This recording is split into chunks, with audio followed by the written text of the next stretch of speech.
Plus de 1000 châteaux parmi les plus anciens de France. Castelnau, Bénac, mais aussi 14 merveilles géologiques, dont les célèbres grottes de Lascaux, classées à l'UNESCO. Un cadre naturel grandiose et un terroir à la renommée internationale. Vous allez goûter foie de canard. Avec un tel patrimoine, la Dordogne était déjà une marque star du tourisme. Mais cette année, d'autres atouts jouent encore plus en sa faveur. Ce département du Sud-Ouest est l'un des plus grands de France, l'un des plus verts aussi, avec ses forêts et ses 600 km de rivières. Vous l'avez compris, ici pas de station bondée et on peut se loger dans l'un des milliers de gîtes que compte la région. Enchanté, bienvenue à Cœur-Bourcil. Bref, une destination qui répond aux attentes des Français cet été. Le plus dur, c'est presque de faire son choix parmi des milliers d'offres qui rivalisent les unes avec les autres. Quel château visiter entre ceux qui jouent la carte historique et les autres qui parient sur la high-tech? Loueurs de canoës qui se font la course aux clients, match des hébergements ou querelles autour des produits régionaux. Vous souhaitez goûter un petit peu de trucs d'été? C'est impressionnant.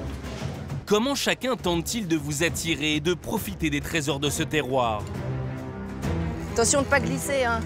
Cet été, la Dordogne sera-t-elle élue Miss France de vos vacances?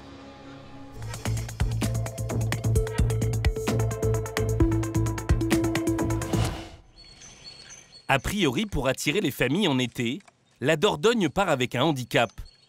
Il n'y a pas la mer, mais ici, il y a presque mieux. Sa rivière, qui lui a donné son nom. Sur 150 km, on peut s'y baigner et surtout y naviguer. C'est même la destination numéro 1 pour le canoë-kayak. À tel point qu'en août, c'est l'autoroute avec 3000 bateaux par jour. Car en amont, une trentaine de compagnies se bat pour en louer. Une bataille où tous les coups de pagaie semblent permis. Est-ce que tu en veux un comme ça ou comme ça? Mais si t'es à l'aise, pour qu'ils prennent celui-ci, ouais. Comme c'est écrit sur son t-shirt, Gilles Ouhardy est un peu le boss du canoë en Dordogne. Il est le plus gros loueur du département, avec une flotte de 800 canoës dernier cri. Un adulte et un adulte en kayak. Donc ça vous fera au total 47 €. Il y a 30 ans, Gilles a été l'un des premiers à flairer le bon filon. Pour créer sa base, il a acheté ce terrain de 2 hectares au bord de la Dordogne pour 100 000 €. Et il ne l'a pas choisi au hasard. Cet emplacement se trouve à Vitrac. Et en descendant le fleuve, les vacanciers ont droit au plus beau panorama sur les 5 châteaux les plus célèbres de la vallée. Un atout commercial imparable, car aujourd'hui, cela lui permet de vendre un circuit plébiscité par tous les touristes. Bonjour. On aimerait aller jusqu'à Bénac. Ah, la vallée des 5 châteaux. C'est ça, exactement. C'est le plus beau parcours. Le parcours des 5 châteaux, c'est son best-seller. Cette promenade représente 2 ventes sur 3. Pour les moins de 12 ans, on est à 14,50 €. Et pour les adultes, c'est 21 €. Très bien. C'est justement cette formule 159 € qu'ont choisi ces 2 couples de Parisiens et leurs enfants. C'est un petit budget, mais ça va valoir le coup. On le dira à la fin, mais je pense que ça va être intéressant. C'est un bon moment en famille, en tout cas. Prendre celui-ci, s'il vous plaît. Merci. Pour leur première sortie, ces vacanciers vont parcourir 16 km. C'est une bonne descente, une bonne balade. À tout à l'heure.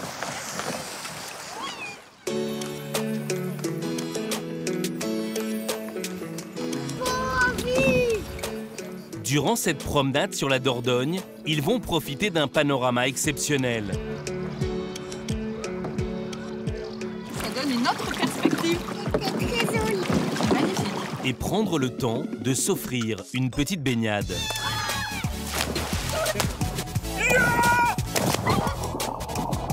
En tout, la famille aura navigué pendant 3 heures.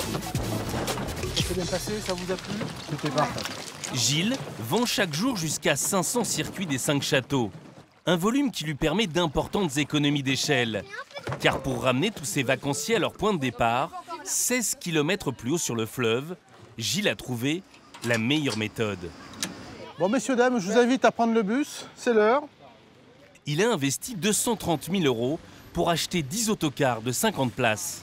Cela lui permet de rapatrier un maximum de clients en un minimum de trajet. En termes de rentabilité, on peut faire des retours collectifs toutes les heures. On arrive à faire remonter un nombre incalculable de personnes. On économise presque 30% de la masse salariale. Et du carburant, parce qu'on roule avec beaucoup moins d'engins et de véhicules. Et avant le départ, Gilles a toujours les bons arguments pour convaincre les familles de revenir une seconde fois. C'était parfait. Et n'oubliez pas, la descente Calviac-Vitrac, c'est super aussi. Hein. On n'oubliera pas. On y réfléchit. Grâce à cette technique, Vitrac aussi, c'est bien. Gilles réussit à faire revenir 40% de sa clientèle sur sa base. En général, sur un séjour d'une semaine, on arrive à faire 2 descentes par nos familles. C'est devenu un incontournable de prestations. Mais depuis 10 ans, Gilles est confronté à une concurrence redoublée. Une vingtaine de saisonniers s'est implanté sur le secteur. Et certains loueurs ont même trouvé le moyen de casser les prix. Ce matin, c'est jour de marché dans le très fréquenté village de Saint-Cyprien. Marc Thiriou profite de ce moment stratégique pour distribuer ses flyers. Je vous donne un petit flyer, les Bordelais, si vous voulez faire un petit tour de canoë. Sa technique de démarchage est bien rodée. Hello. You want to make canoes? Dans le Pas-de-Calais, on fait du canoë des fois. Bonjour, je vous donne un petit flyer si vous voulez faire un tour de canoë. Vous avez là une petite base canoë très sympathique, hors circuit touristique, avec une mécanique un peu plus familiale. D'accord. On privilégie les voitures des personnes touristiques, des touristes. Comme le canoë est autorisé qu'à partir de 5 ans, quand il y a un siège bébé en général, on sait que les gens ne sont pas susceptibles de venir, donc on fait un peu un flyage sélectif, on va dire. Mais son argument principal pour convaincre les touristes, c'est le prix. Là, on a des petits parcours assez sympathiques, ça va de 12 € à 18 €. Avec les enfants, vaut mieux des petits parcours. Ils sont demi-tarif, les enfants, quand ils ont en dessous de 12 ans. On est légèrement moins cher pour certains, pour la plupart de nos parcours, et pour l'ensemble, on va dire, d'une famille, ça revient en général moins cher. Bonjour. Ces tarifs sont 2 à 3 € moins élevés que ceux de la concurrence. Mais il faut dire que la base de Marc est un peu particulière. À une vingtaine de kilomètres, au beau milieu de la campagne, voici le point de départ des balades de Marc. Combien on avait dit de canoë? Quand vous êtes avec 2 petits gabarits, on peut les par 4. Tiens, regarde, essayez de le voir. Alors, ils sont serrés parce qu'on les met sur les cintres, donc vous défaites les sangles. Le reste de l'année, ce Parisien est formateur dans les transports. Mais l'été, il devient loueur de canoë. À 14 h, donc 2 adultes et 2 enfants. Il s'est installé sur ce petit bout de terrain niché près de la forêt. Une base pas vraiment idéale pour louer des bateaux, puisqu'elle ne se trouve même pas au bord de la rivière. Pire encore, Marc est installé ici, juste après la fameuse vallée des 5 châteaux. Durant leur balade, ses clients ne peuvent donc pas admirer ces vestiges de l'histoire de France. Ça va, ça a été la balade? Agréable? Mais l'intérêt pour Marc, c'est qu'il a acheté ce terrain très bon marché, seulement 30 000 €, 3 fois moins cher par exemple que le prix payé par Gilles, qui lui est installé en bord de Dordogne. Alors attention les doigts. Voilà. Donc, la contrainte pour les vacanciers, c'est qu'ici le voyage commence par la navette. en moyenne, la plupart des trajets, ça tourne entre 10 minutes, un quart d'heure, 20 minutes. Évidemment, il aurait été préférable d'être plus près de la Dordogne et éventuellement plus près des sites touristiques. Un terrain peu coûteux, mais aussi des économies de matériel. Pour casser ses prix, Marc évite d'acheter du neuf. Une partie de mes canoës sont d'occasion. Ouais, ils sont anciens, quoi. En général, ça avoisine les 300 € à peu près. Un neuf, c'est 800 €. Et tant pis si cela expose ses clients à certaines galères de dernière minute. J'en ai un ici qu'on a été obligé d'aller changer à Rogajac en fin de matinée. Ben, les clients sont partis, nous ont dit qu'ils prenaient l'eau, donc ils nous ont appelés. On leur a donné un rendez-vous et on a récupéré le canoë. Voilà. Il a une petite fente ici. Donc du coup, il prend l'eau. Ça, il part pas. Celui-là, il part plus. Entre le matériel d'occasion et l'éloignement des circuits touristiques, même s'il n'est pas cher, ce n'est pas simple pour Marc de se faire connaître. Alors il a développé une communication, disons, alternative.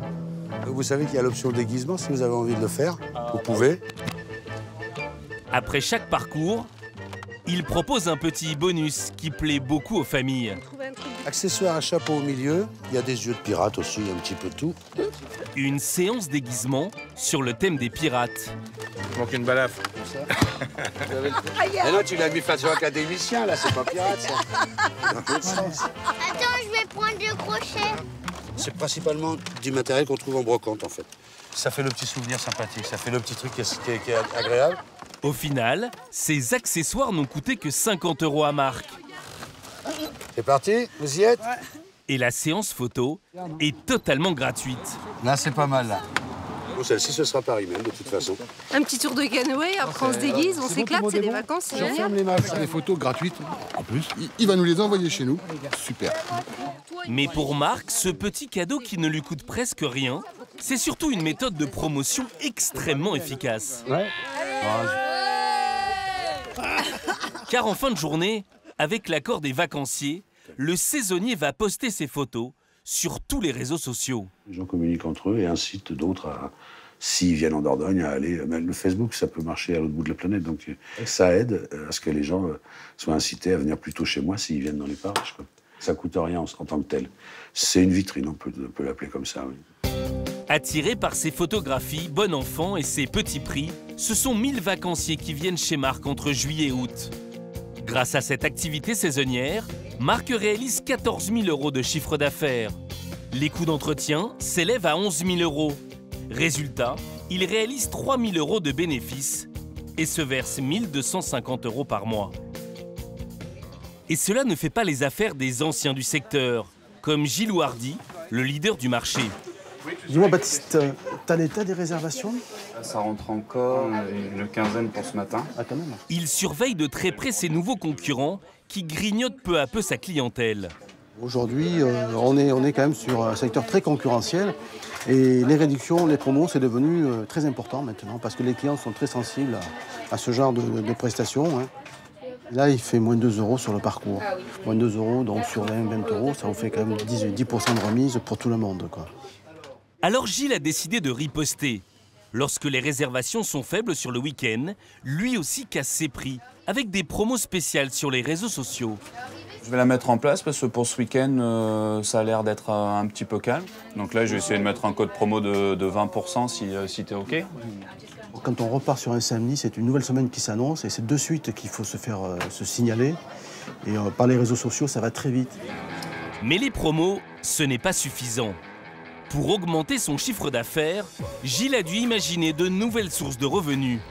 Bonjour Virginie. Il propose une option panier pique-nique très rentable.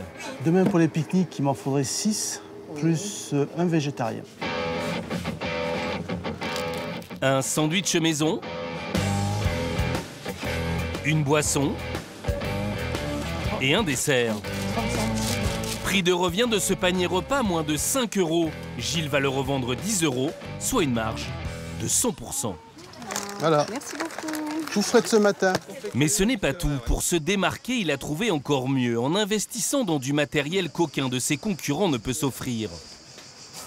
Bon, mais il n'y a plus qu'à le déballer. Bah ouais, je t'attendais. Allez, action. Action, hop.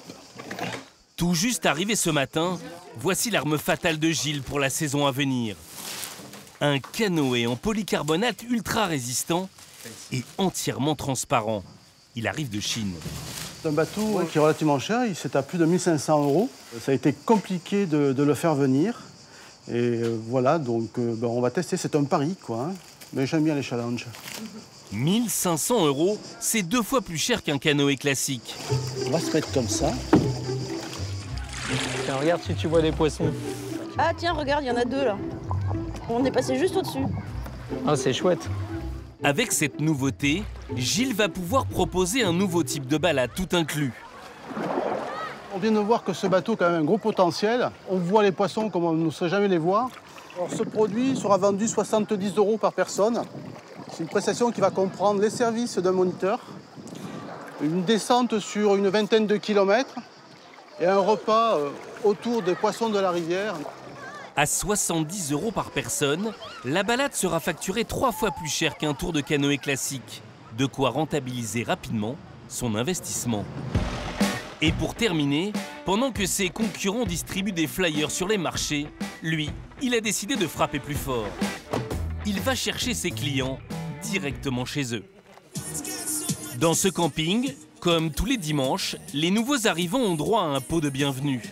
Bienvenue à tout le monde, bienvenue à Beau Rivage, j'espère que vous avez fait un bon trajet. Et en fin de discours, Gilles a droit à son petit quart d'heure promotionnel. Pour ceux qui ont déjà un petit peu visité le camping, vous avez une base de canoë juste le long de la Dordogne. Bonjour, je m'appelle Gilles, je m'occupe de la base de canoë-kayak. Et nous avons un service donc, de location qui vous est réservé. En fin de compte, vous pouvez partir de chez nous, sans prendre votre voiture, faire une descente en canoë, et on vous assure un service de navette qui va pouvoir vous ramener toutes les heures. Est-ce que vous seriez intéressé pour faire une descente en canoë-kayak? Tout à fait. Et l'idéal, c'est de descendre, de faire la vallée des 5 châteaux, aller jusqu'à Bénac. Le camping est partenaire de l'opération, car en échange, Gilles propose une remise automatique de 10% pour les campeurs. Et à chaque visite, il engrange des réservations supplémentaires. J'ai accroché 4 familles, je pense qu'ils vont réserver pour demain, pour mardi et pour vendredi. Depuis qu'il séduit les clients directement au camping, Gilles a fait monter ses ventes de 15%, soit un chiffre d'affaires annuel cette saison de près de 100 000 €. Descendre la Dordogne en canoë pour admirer les châteaux, c'est le loisir le plus populaire ici. Alors forcément, cela donne envie d'aller en visiter pour de vrai. La région en compte des centaines. Des châteaux forts époque médiévale, en passant par des palais Renaissance. Ou encore de magnifiques propriétés avec leurs jardins à l'italienne. Tous se battent pour vous attirer, mais seuls quelques-uns vont y parvenir. Le plus célèbre d'entre eux, visible justement depuis la rivière Dordogne, c'est le château de Castelnau. Il est magnifique ce château, regardez. C'est ici que Laure, Patrick et leurs 2 enfants sont venus voyager dans le temps. Ah, c'est un mont. Ah, regarde comme c'est haut. Si cette famille, originaire de Paris, a choisi la Dordogne pour ses vacances, c'est en bonne partie pour ce château du XIIIe siècle, l'un des plus beaux bijoux du Moyen-Âge. T'as vu là-haut, il y a des catapultes. On va voir là-bas. On va voir ce qu'il y a derrière. J'ai préparé un peu les vacances et j'ai vu qu'il y avait pas mal de châteaux à visiter. Et celui-là, c'est un peu un incontournable en Dordogne, du coup. Au niveau culture et puis pour les enfants aussi. Donc, Pour 8 € par personne, Alors 32,80 s'il vous plaît. ils vont découvrir ce vestige de la guerre de 100 ans, époque Moyen-Âge. Waouh, la vue, super. Avec son donjon, ses courtines, ses trébuchets, des machines de guerre reconstituées grandeur nature et sa collection d'armes médiévales. ah, c'est impressionnant, mais c'est bien fait.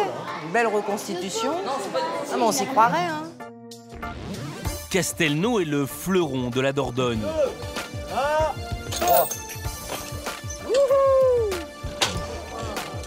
C'est le château le plus visité du département.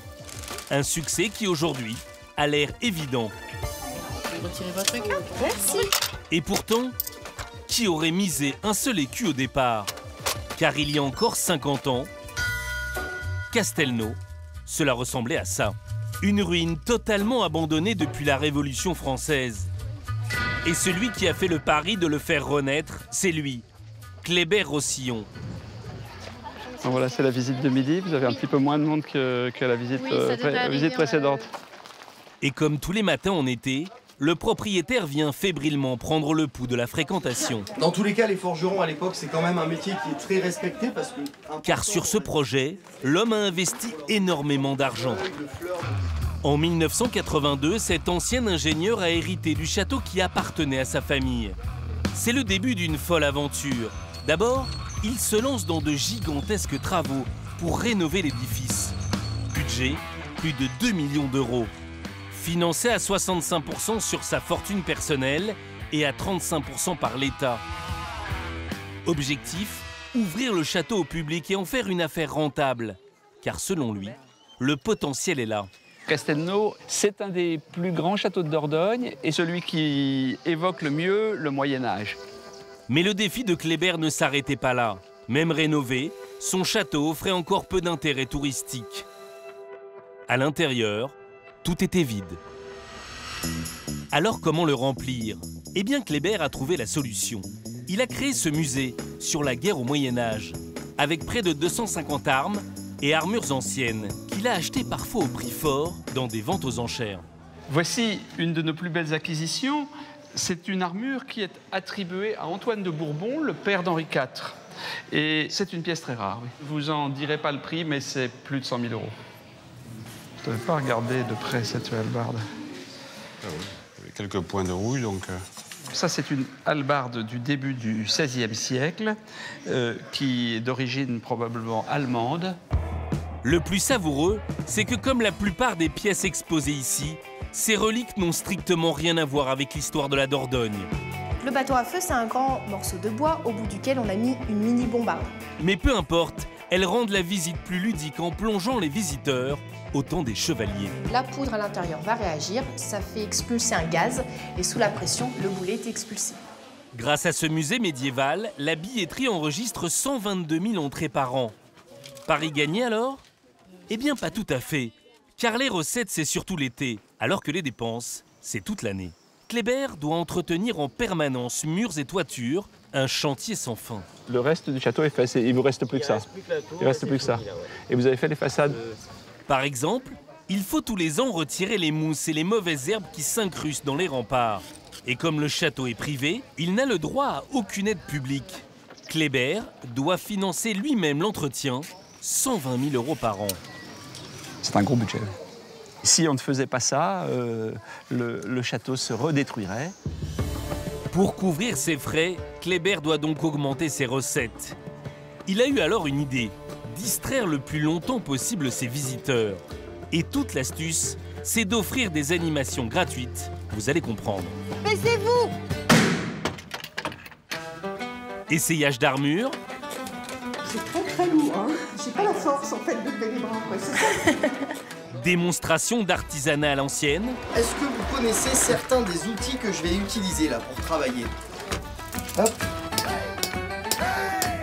Et spectacle de cap et d'épée. Une poutre de ditoise, ce qui nous fait 60 pieds. Un puits du fou, façon Dordogne. J'engage le fer. Là, les jambes. Qui prend vie chaque jour devant des centaines de visiteurs. Par ici, mon coquin. Franchis ce buis. Chaque année, nous produisons un nouveau spectacle. Là, ce sont les mêmes acteurs que l'an dernier, mais avec un nouveau texte. Nous attendons. Toutes ces animations étant incluses dans le ticket d'entrée, ce sont des coûts supplémentaires pour Kléber. Il doit donc serrer ses budgets d'une main de fer. Bonjour Mathieu. Bonjour. Pas vu tout à l'heure. Alors priorité à la récup. C'est le costume que vous aviez déjà l'an dernier ou Oui, c'est le même. Enfin, pour ce qui me concerne, oui, c'est le même costume. Je viens depuis 7 ans et c'est toujours les mêmes chemises qu'on utilise. Hein. Elles tiennent? Elles tiennent, oui. Ce sont des poulaines que j'ai depuis que je viens ici. Et pour amortir le spectacle, Mathieu et Christian l'interprètent 5 fois par jour, 5 jours sur 7. En contrepartie, ils sont payés 2 fois et demi le SMIC, 26 € brut de l'heure. L'été, pour chaque comédien, Kléber débourse 4 500 € par mois, charges comprises. C'est dense, assez intense. Et en fait, on a une demi-heure de spectacle, une demi-heure de pause, une demi-heure de spectacle, mais le temps de réinstaller, de refaire la mise, comme on dit. Voilà, on grignote 5 minutes. Certains acteurs sont même des employés du château, à qui Kléber demande de cumuler les postes. Je suis guide au château, animatrice. L'été, je revais donc le rôle de comédienne et je joue pendant 2 mois, mois de juillet, mois d'août. Malgré la gratuité de ces animations, le site est gagnant. Il permet d'attirer 113 000 visiteurs de plus par an. Et surtout, le temps de visite moyen est passé d'1h30 à 4 heures. Et qui dit plus de temps à Castelnau, 15,60. dit plus de temps pour consommer. Cela fait 3 heures que Laure, Patrick et leurs enfants sont entrés dans le château. Et coup de boule, je peux voir. Et en fin de parcours, impossible de ne pas passer par la boutique souvenir. Allez, la grosse folie. C'était pas les pattes d'œuf, c'était les manches d'œuf. Avec ce magasin, 34,90 si vous voulez la carte. le château de Castelnau arrondit son chiffre d'affaires de 200 000 € supplémentaires. Merci madame. Merci. Grâce à cette stratégie, Castelnau réalise 1 900 000 € de chiffre d'affaires par an. À cela, il faut décompter les coûts de personnel, l'entretien du château et les différentes charges, soit environ 1 800 000 €. Cela laisse donc un résultat net de 5%, soit 95 000 €. Dans la guerre des châteaux les plus visités de Dordogne, Castelnau s'est même hissé à la première place avec 235 000 visiteurs, suivi dans son sillage par ses voisins de la vallée. À quelques kilomètres, le château fort de Bénac accueille 140 000 visiteurs par an. Un peu plus loin, les Milandes en attirent lui plus de 112 000 chaque année. Ces 3 châteaux forment le triangle d'or en Dordogne. Mais alors, un petit château à l'écart de ce circuit a-t-il encore une chance d'attirer les touristes? C'est possible, à condition de sortir l'artillerie lourde.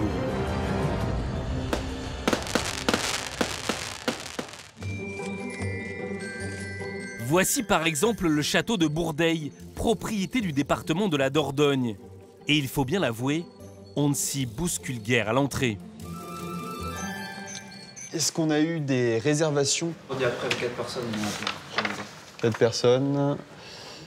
L'été, il n'y a jamais foule. La faute à son éloignement géographique. Bourdeil se trouve à 100 km du triangle d'or touristique de la région. Résultat, l'an passé, seuls 28 000 visiteurs sont venus ici, 8 fois moins qu'à Castelnau. Alors pour attirer une nouvelle clientèle, le château a fait appel à Anne-Sophie pour créer une animation très futuriste. Ça s'accroche juste derrière les oreilles. Donc là, vous l'enfilez comme un sac à dos. L'équipe d'accueil va tester ce nouveau concept, un escape game en réalité virtuelle qui se déroule dans le décor du château.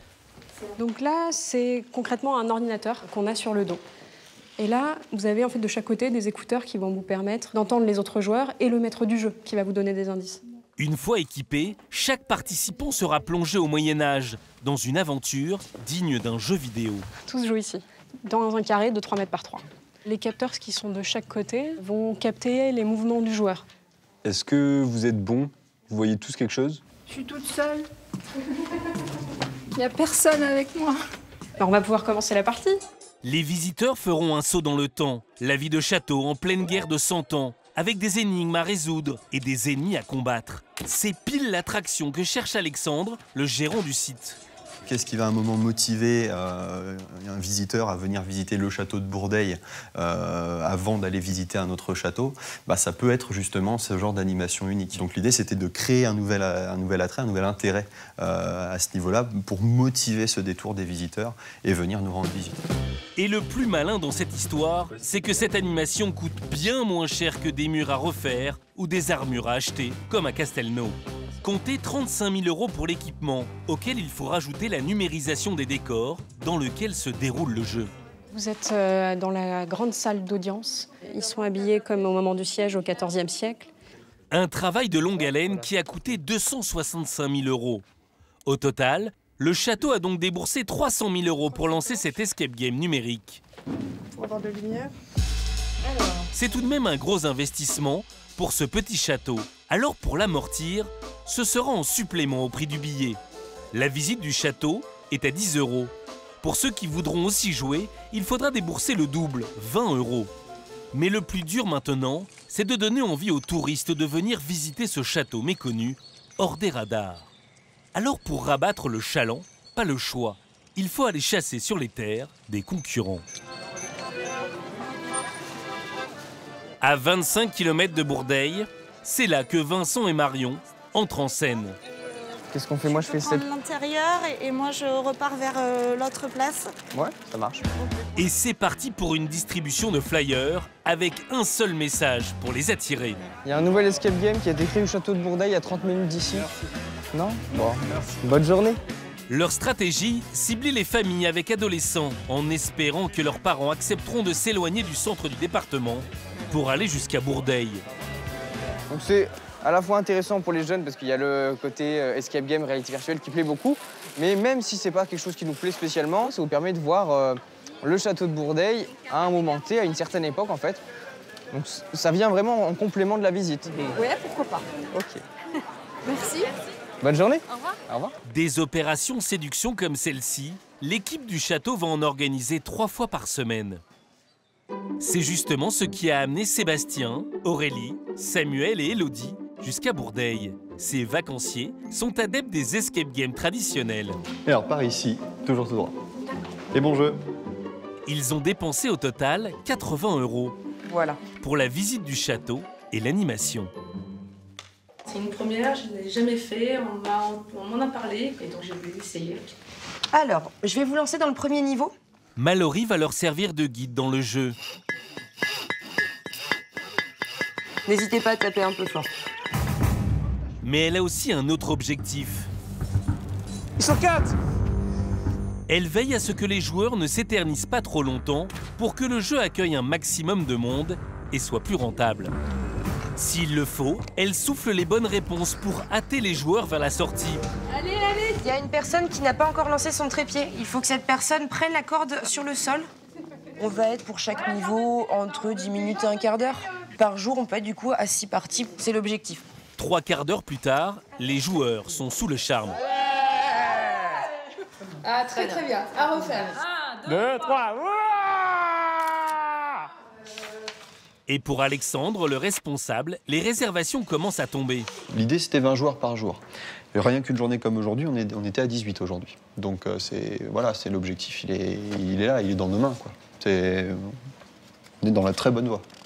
En seulement 2 mois, Alexandre a réalisé plus de 21 000 € de chiffre d'affaires supplémentaire grâce à l'escape game. Avec cette innovation, le chiffre d'affaires annuel de Bourdeil atteint aujourd'hui 262 000 €. Entre l'entretien du site, la rémunération du personnel et les charges, le département débourse 234 000 € par an. Bourdeil réalise donc un résultat net de 11 %, soit 28 000 € par an. Si tout va bien, l'investissement sera remboursé en moins de 3 ans. Malgré toutes les activités développées dans ces châteaux, il en manque une, l'hôtellerie. Impossible de rester y dormir pour la nuit. Mais en fait, ce n'est pas très grave, car question hébergement, la concurrence est forte en Dordogne. Face à l'offre des campings, une autre option devrait être encore plus appréciée cet été, plus au calme, plus typique et parfois même plus économique, les gîtes ruraux. Il y en a près de 6 000, c'est l'un des 10 départements français qui en compte le plus. Voilà encore un point fort de la Dordogne. Toutes ces vieilles pierres, ça fait aussi partie de son riche patrimoine.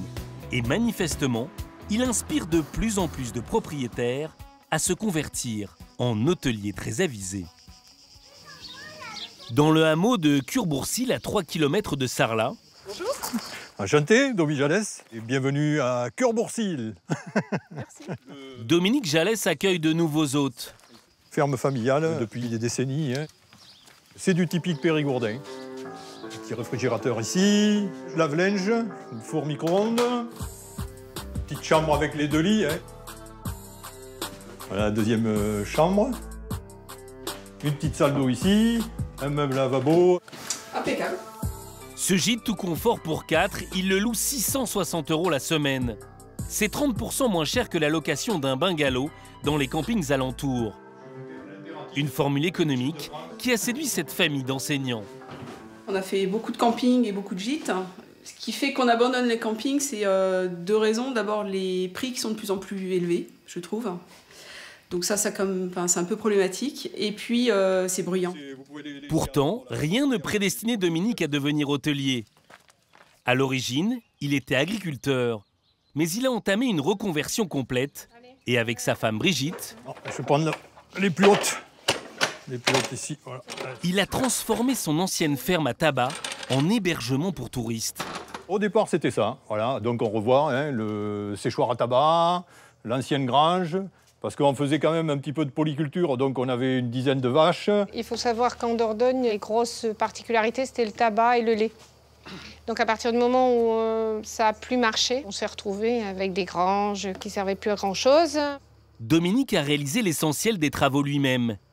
Et aujourd'hui, le couple est à la tête de 5 gîtes. Mais donc voilà ce que ça donne aujourd'hui sur la structure. Un investissement, c'est dans la valeur de 400 000 450 000 €.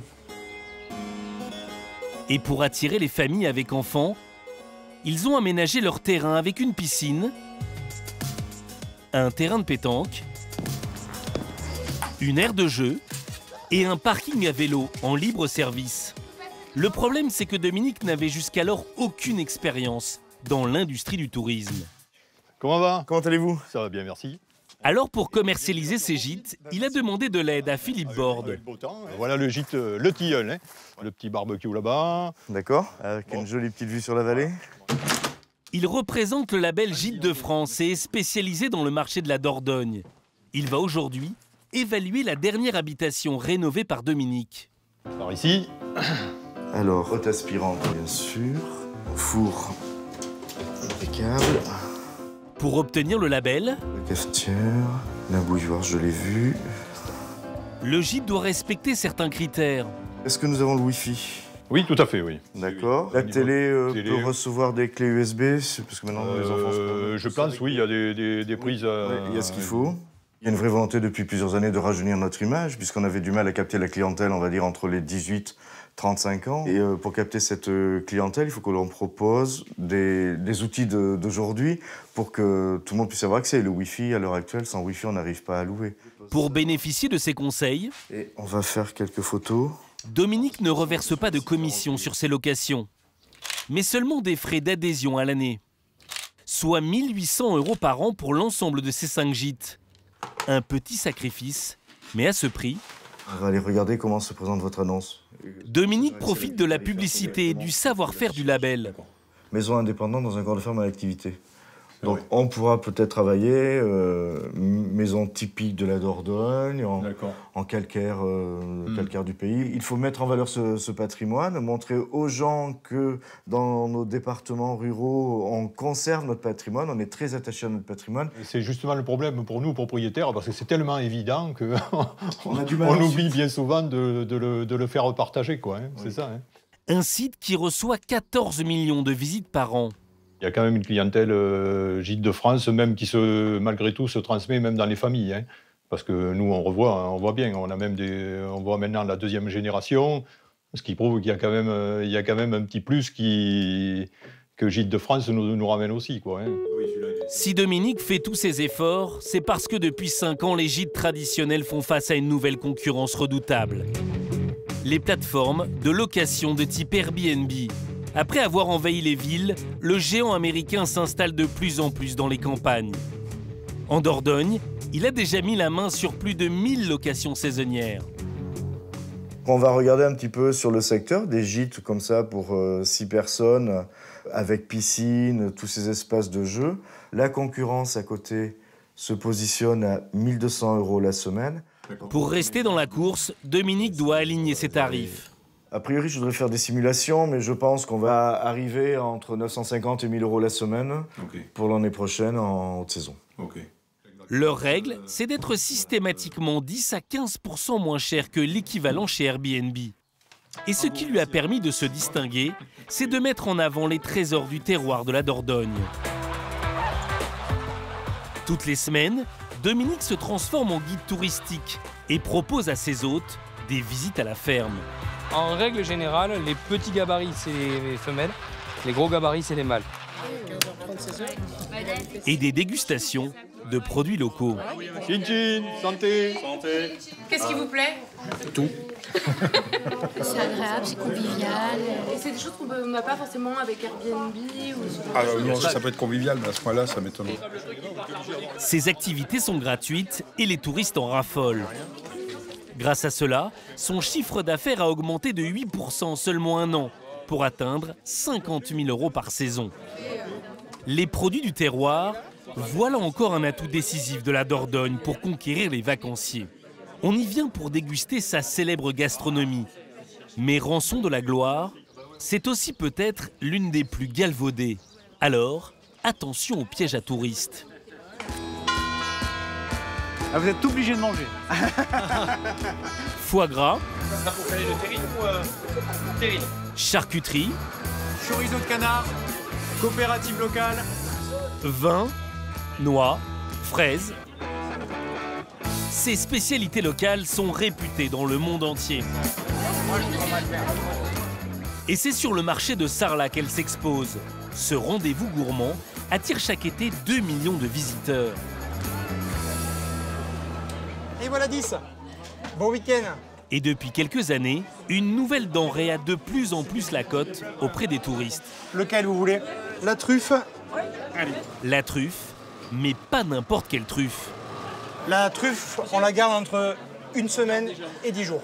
Ne rêvez pas, il ne s'agit pas de la célèbre truffe noire du Périgord, qu'on ne trouve qu'en hiver, mais de sa cousine, qui extérieurement lui ressemble beaucoup, la truffe blanche d'été. Bonjour. Combien vous en voulez? Quentin Albier en écoule plus de 50 kilos entre juin et août. Celui-là?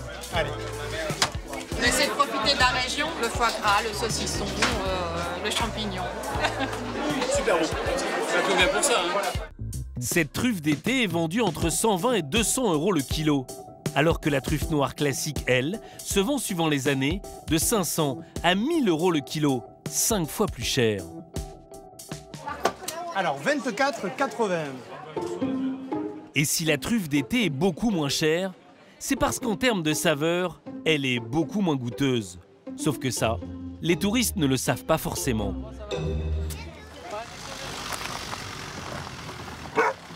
Quand la saison débute en juin, Florian Picadou se met en chasse.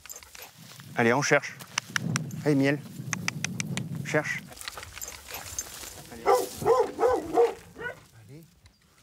Hop là. Ben là, c'est une belle truffe et on peut voir qu'elle est blanche, dont la particularité de la truffe d'été. Et pour un connaisseur, il suffit de la renifler pour faire la différence avec une vraie truffe noire. C'est un parfum beaucoup plus léger, beaucoup plus amer même. Son champ s'étend sur 4 hectares. Et l'été, cette parcelle se transforme en cache-machine. Allez, miel. Allez, on cherche, allez. Eh oui, elle y est. Et comme la truffe noire, le champignon ne se débusque que grâce au flair de chiens bien entraînés. Ça va se revendre entre 120 et 150 € le kilo. L'avantage de la truffe d'été, c'est qu'en ce moment, sur la région de Sarlat, il y a beaucoup de touristes. Donc on profite de ce que nous donne la nature pour faire un petit peu d'argent. Résultat, en seulement 1 heure, Florian a déjà récolté un petit pactole. 1, 2, 3, 4, 6. Là, avec ça, il y a à peu près pour une 50aine d'euros. Sur la truffe d'été, c'est pas mal pour 1 heure passée. Et il n'a aucun problème à les écouler. Les restaurateurs de la Dordogne lui achètent toute sa récolte. Ça va? Oui, et toi? Oui, nickel. Tiens, regarde ce que j'ai trouvé cette semaine. Ah, super. T'as eu combien de kilos, là? Ah, il y a 2,1 kg. On va le mettre un peu en présentoir et puis après, on va les mettre sous vide. Florian vend 80% de sa production à cette restauratrice. Tu dois combien? Eh bien, ça fait 250. 250. Il n'y a pas de tarif encadré. Le cours se fixe de gré à gré. Chaque été, Florian empoche en moyenne 3 000 € net. Quant aux restaurateurs, ils savent que ce champignon magique est un booster pour leur profit. À 15 km de Sarlat, Pascal Dussol a fait de la truffe d'été la star de son restaurant. Une tagliatelle aux truffes et une omelette aux truffes. On a une crème brûlée à la truffe. Entrée à 11 €, plat à 15 € et dessert à 6 €. Ici, tout, absolument tout est parfumé à la truffe. Oh là là là là là, c'est bon ça. Non, non, normal. Parfait, parfait. Un concept qui cartonne auprès des vacanciers. C'est dingue, hein, c'est fou comment c'est. On pense truffe, on pense Périgord, on pense Dordogne. Ce restaurateur a été le premier en Dordogne à la mettre au menu, alors que les autres la trouvaient trop fade. Pendant des années, elle a été décriée, personne n'en voulait. C'est un bon produit gastronomique. Seule contrainte, la truffe d'été ne supporte pas la cuisson. Mais pas de problème pour Pascal. Il la cuisine crue et multiplie ainsi ses bénéfices. Démonstration avec son best-seller. Il me manque une pizza aux truffes. Oui, c'est le plat que je vends le plus. Donc là, c'est 110 grammes de pâtes, de l'emmental français. Donc ma brisure de truffe, et je vais mettre entre 50 et 60 grammes de copeaux à la fin. Donc une pizza comme ça, c'est un coût de revient dans les 5 €. Je la vends 15 €, presque le double d'une pizza normale, margarita. Comparons Pour une margarita, Pascal devrait mettre sur sa pâte de la tomate, de la mozzarella et du basilic. Prix de revient, 2 €. Mais à la carte, il ne peut pas la vendre plus de 7 €. Il ne gagne donc que 5 € de marge brute. Avec 50 grammes de truffes d'été et un peu d'emmental, son prix de revient passe à 5 €. Mais grâce à l'effet truffe, il peut la vendre aux vacanciers 15 €, soit 10 € de marge brute. Et des pizzas à la truffe comme celle-ci, Pascal en vend une centaine chaque semaine. Bon, ça a été? Oui, ça a été, c'était bon. Merci à vous. Sur 32 personnes à midi, ça me fait un global de 800 €. Sur ces 800 €, ben, je fais 656 € rien que de plats à la truffe. Depuis qu'il a lancé sa carte à la truffe d'été, et voilà. Ok, merci. Merci pour eux. Ce restaurateur a augmenté son chiffre d'affaires de 30%. Reste une question. Les vacanciers ont-ils bien compris qu'en été, on ne leur sert que cette truffe blanche qui est moins goûteuse et qui a moins de valeur que la vraie truffe noire disponible en hiver? Sur le marché de Sarlat, les touristes avouent ne pas y connaître grand-chose. On a acheté une truffe locale. Vous avez payé ça combien? 20 €. Il y a 150 grammes. Ce vacancier a payé le prix normal qui correspond à 150 € le kilo environ. Mais bien peu de touristes connaissent les prix. C'est combien de grammes ça du coup? Je ne sais pas combien, mais ça m'a coûté 5 €. On n'y connaît rien du tout et c'était vraiment juste pour le petit achat des vacances, quoi. Cette méconnaissance arrange bien les affaires de certains revendeurs qui n'hésitent pas à gonfler les prix. Bonjour. En caméra cachée, Tu peux regarder? nous nous sommes fait passer pour une touriste auprès de l'un d'entre eux. Alors qu'est-ce que c'est comme truffe ça? Ça, c'est la truffe. C'est pas la truffe noire, c'est... Non, pareil, c'est Quand on le questionne, cet exposant joue la transparence. Pourtant, ses prix au kilo sont bien plus élevés que le cours du moment. C'est combien le kilo à peu près? 300. Ah ouais, ça me paraît un peu cher. 300 € le kilo, c'est le double du cours qui est à 150 €. Le commerçant prétexte qu'il a changé. C'était à 200 le mois dernier. Il n'a plus. Et nous ne sommes pas au bout de nos surprises. Car profitant de la naïveté des touristes, l'homme ne vend pas que des truffes de qualité. Nous achetons cette petite truffe à 25 €. Là, il y a combien de grammes? 83. Ok, bah allons-y alors. Cette truffe à 300 € du kilo, nous allons la soumettre à Pascal Dussol, le restaurateur spécialiste de la truffe d'été. Et immédiatement, l'homme fait la grimace. Elle est passée, quoi, elle est passée. C'est pas pourri, mais on n'en est pas loin, quoi. Hein. Ça, c'est pas consommable. À 300 € le kilo, ça fait cher tout de suite le gramme, quoi, donc vous êtes fait avoir. Pour lutter contre ces abus, Pascal Dussol a choisi de riposter. Vas-y, tourne. On va le mettre là. Depuis un an, le restaurateur a mis en place un marché contrôlé dans sa petite commune de Daglan. Il y a l'arrêté de réglementation du marché. Il y a tous les articles. La seule variété de truffe autorisée à la vente est la truffe blanche d'été ou dite truffe de la Saint-Jean, à l'exclusion de toute autre. C'est une garantie pour le consommateur sur la qualité, sur la maturité de la truffe. Donc c'est l'image de la Dordogne qui est en jeu. Le marché est ouvert.